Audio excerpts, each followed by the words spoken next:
lettre R mal prononcée. En fait, il y a toujours un problème avec la lettre R، اوكي؟ وده بيخلينا نركز في حاجتين. اول حاجة مكان الR فين، ركزوا معايا، مكان الR فين، وكمان ايه اللي بيكون الحروف اللي موجودة مع الR. هنقسم الكونسون الى نوعين، كونسون sonore et كونسون sourde. Consonne sonore ici c'est comme B, G, D, V, Z, J.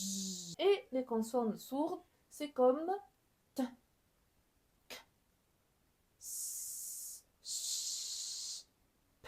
هنا بنعتمد على الأصوات، مش بنعتمد على نطق الألفابي زي ما اتكلمنا قبل كده في السلاب. السلاب بتعلمنا ان احنا مش بنعتمد على اللتر، بنعتمد على الصوت اللي بيصدر، لان في حاجات بتتغير مع حروف مختلفة زي السي، ممكن تتنطق ك، ممكن تتنطق س. كونسون سونور هي تقيلة فهتقل الآغ فهنطقها غ.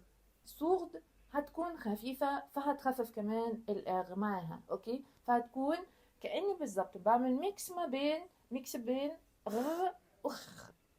فخير، هنا أنا جيت نطقت الإف خفيفة، اوكي؟ فبالتالي نطق الآغ كمان كان خفيف. الآغ في الآخر بتخليها تكون خفيفة شوية. سبور، بونجور في أول الكلمة كوم regardez، اوكي؟ répétez دي بتكون اللي هي غ صريحة. في آخر الكلمة finir، اوكي؟